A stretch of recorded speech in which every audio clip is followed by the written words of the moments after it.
Shalom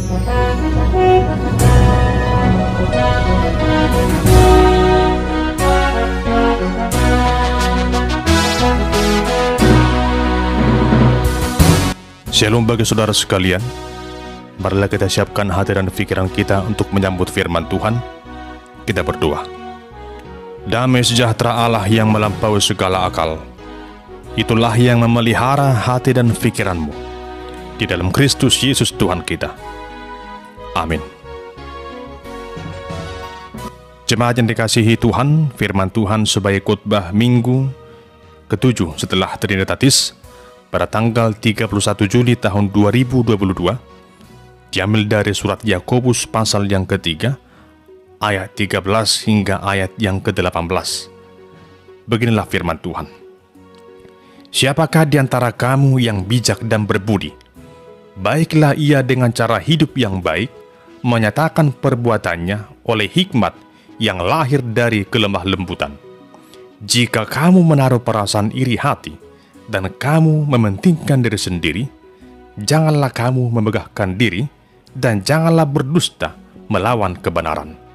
Itu bukanlah hikmat yang datang dari atas, tetapi dari dunia, dari nafsu manusia, dari setan-setan. Sebab di mana ada iri hati dan mementingkan diri sendiri, di situ ada kekacauan dan segala macam perbuatan jahat. Tetapi hikmat yang dari atas adalah pertama-tama murni, selanjutnya pendamai, peramah, penurut, penuh belas kasihan, dan buah-buah yang baik, tidak memihak dan tidak munafik. Dan buah yang terdiri dari kebenaran ditaburkan dalam damai untuk mereka yang mengadakan damai. Demikian pembacaan firman Tuhan. Dan yang menjadi tema dalam ibadah minggu kita hari ini adalah hikmat yang dari atas. Saudara yang terkasih di dalam nama Tuhan Yesus, menjadi orang Kristen yang baik, orang Kristen yang penuh kasih, murah hati, dan memiliki iman sejati, tentunya adalah panggilan yang sesungguhnya bagi kita. Seorang Kristen itu harus menunjukkan sikap-sikap yang demikian.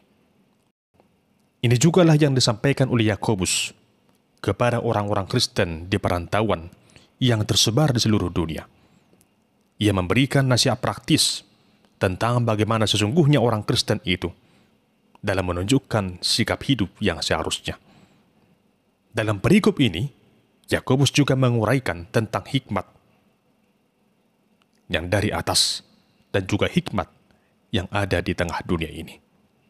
Surat Yakobus ini menjadi salah satu penuntun bagi orang-orang percaya untuk menunjukkan kualitas hidup yang sejati, sebagaimana layaknya seorang Kristen yang sejati. Jemaat yang dikasihi Tuhan, pada saat penulisan surat Yakobus ini, ada begitu banyak tantangan yang dihadapi oleh orang-orang percaya, karena iman percayanya kepada Tuhan Yesus. Hal itu mencakup masalah penganiayaan yang terjadi pada saat itu, dan juga menimbulkan kemiskinan di tengah-tengah kehidupan bermasyarakat. Banyak sekali orang Kristen yang menjadi miskin pada saat itu, sulit untuk memenuhi nafkah sehari-hari. Namun di tengah situasi yang demikian, Yakobus memberikan nasihat sekaligus penguatan bagi orang Kristen itu, agar mereka tetap dapat bertahan dan sabar menghadapi segala situasi yang sulit itu, dengan mengandalkan hikmat yang dari atas. Saudara yang terkasih, di dalam dunia ini ada dua kekuatan yang selalu bertolak belakang, yaitu antara kekuatan yang baik dan kekuatan yang jahat, antara kekuatan duniawi dengan kekuatan surgawi. Termasuk dalam hal mengenai hikmat, ada hikmat duniawi dan juga ada hikmat surgawi. Hikmat duniawi cenderung menekankan kuasa yang ada dalam dunia ini, sedangkan hikmat surgawi adalah hikmat yang dari atas, dari Tuhan Allah. Dalam teks khotbah ini, Yakobus menyinggung kedua hal tersebut. Dalam ayat 13, Yakobus menyebutkan, "Siapakah di antara kamu yang bijak dan berbudi? Baiklah ia dengan cara hidup yang baik menyatakan perbuatannya oleh hikmat yang lahir dari kelemah lembutan. Ini adalah sebuah pertanyaan sekaligus perenungan bagi orang Kristen agar menunjukkan cara hidup yang penuh dengan kelemah lembutan. Perbuatan oleh hikmat yang lahir dari kelemah lembutan ditunjukkan dengan kerendahan hati dan kebijaksanaan. Artinya, perbuatan baik yang ia lakukan harus dengan ketulusan, bukan pura-pura. Selanjutnya, orang percaya harus menyingkirkan segala sikap yang tidak baik, yaitu sikap iri hati, memegahkan diri, dan hidup dalam kebohongan.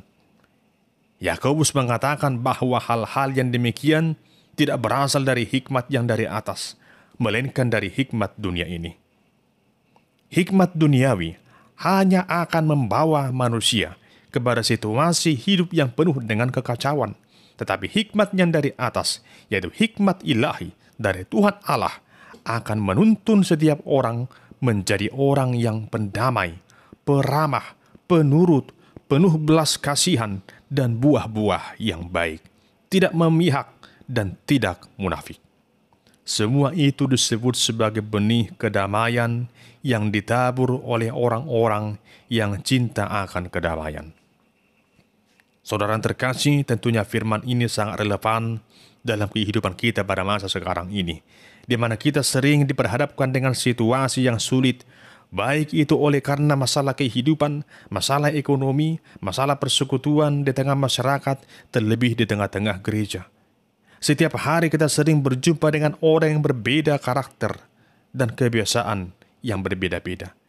Di tengah perbedaan itu, sering terjadi benturan pemahaman dan kebiasaan yang dapat merusak tatanan persekutuan yang tadinya akur dan damai, kini berubah menjadi kacau. Semua itu terjadi akibat mengandalkan hikmat duniawi. Salah satu di antaranya yang disebutkan dalam teks khotbah ini adalah sikap iri hati. Ada banyak hal yang membuat orang menjadi iri hati, dan yang pasti sumber dari iri hati adalah dari iblis.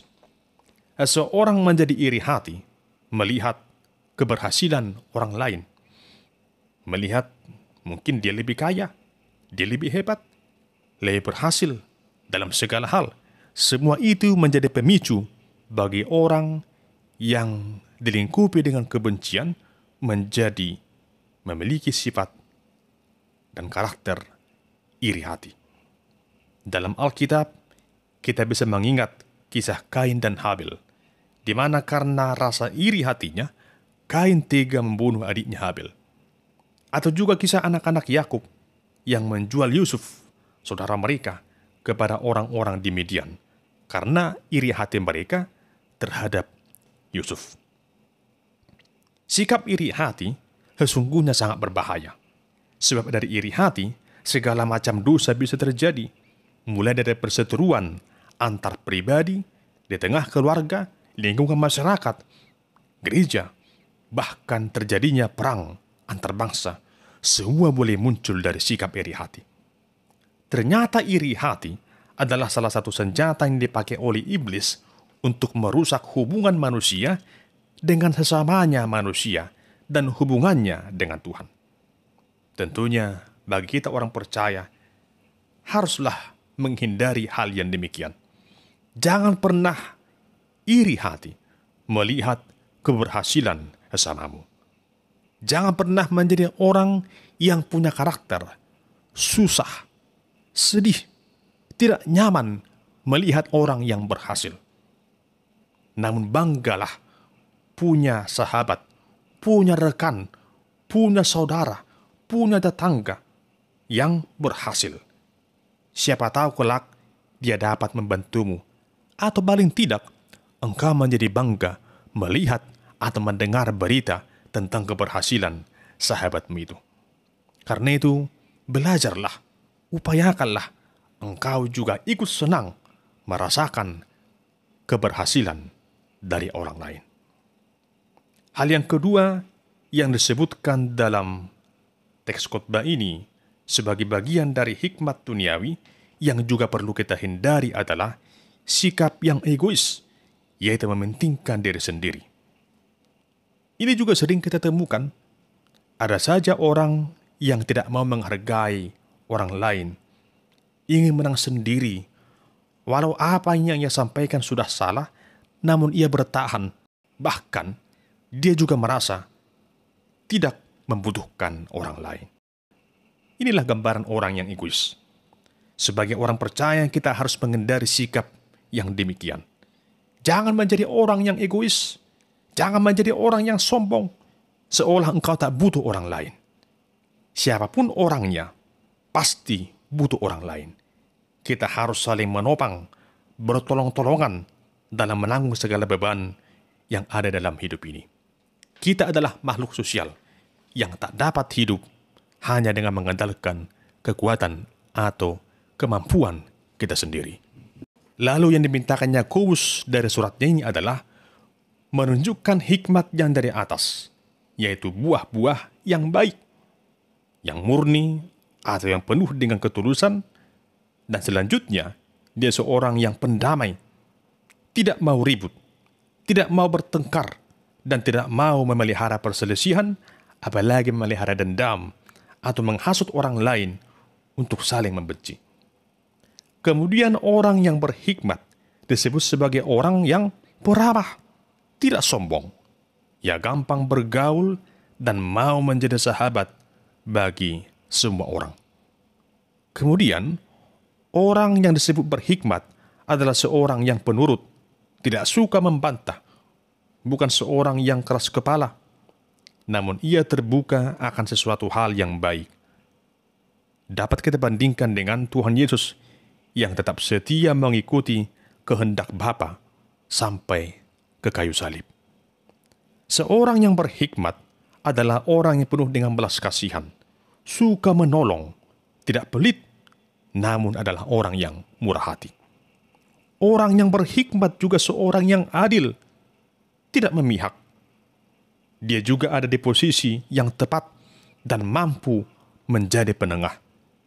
Dan yang terakhir dikatakan di sini adalah bahwa seorang yang berhikmat adalah orang yang tidak munafik. Artinya, dia tidak berpura-pura. Tidak ada yang disembunyikannya. Ia berlaku tulus, lurus, di depan umum, sungguh-sungguh menunjukkan karakter yang sebenarnya. Artinya, tidak ada dusta dalam dirinya. Saudara yang terkasih, semua yang disebutkan oleh Yakobus itu dilakukan oleh orang-orang yang cinta akan kedamaian. Di sini kita diberhadapkan dengan pernyataan itu. Apakah saudara, apakah kita semua sudah dapat dikategorikan sebagai orang-orang yang cinta akan kedamaian? Itu semua akan dapat dibuktikan lewat perbuatan kita, lewat karakter kita, lewat sikap dan sifat kita.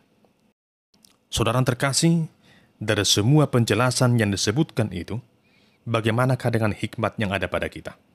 Apakah kita hidup mengandalkan hikmat duniawi atau hikmat surgawi?